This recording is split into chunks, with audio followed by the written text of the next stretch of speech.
Na si nyingine sisi wanaume ndio ambao labda tunawashughulisha hawa mama zetu, dada zetu, kutumia muda wao mwingi jikoni.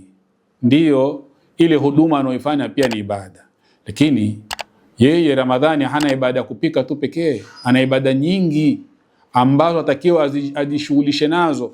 Kuwe na muda ambao wajua huno ni muda wa kupika, huu ni muda wa kusoma Qur'ani, huu ni muda wa kuhudhuria darsa, nami pia nahitajika kwenda kuswali swala ya tarawih.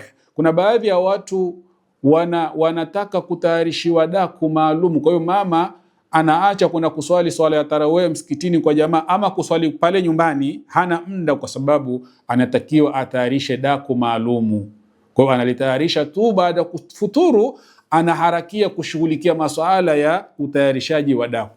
Wakati ndugu zangu, daku halina kwamba labda kwahitajika chakula maalumu, na kwamba labda kile kilichobakia wakati wa kufuturu hakitoshi kuwa daku.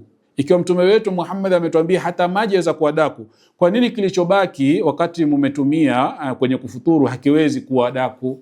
Mpaka umshughulishe mkeo au binti yako ajipatie muda wa ziada kutayarisha daku, ashindwe kushughulikia masala ya swala ya tarawih labda msikitini au hata hapo nyumbani. Kwa hiyo tuwape muda wa kuweza kushughulika na ibada zao, na hili litatimia iwapo tutakuwa ni wachache wa matayarisho wa vyakula. Mara nyingi mama zetu hawapati muda kwa sababu tuna demand vyakula aina nyingi.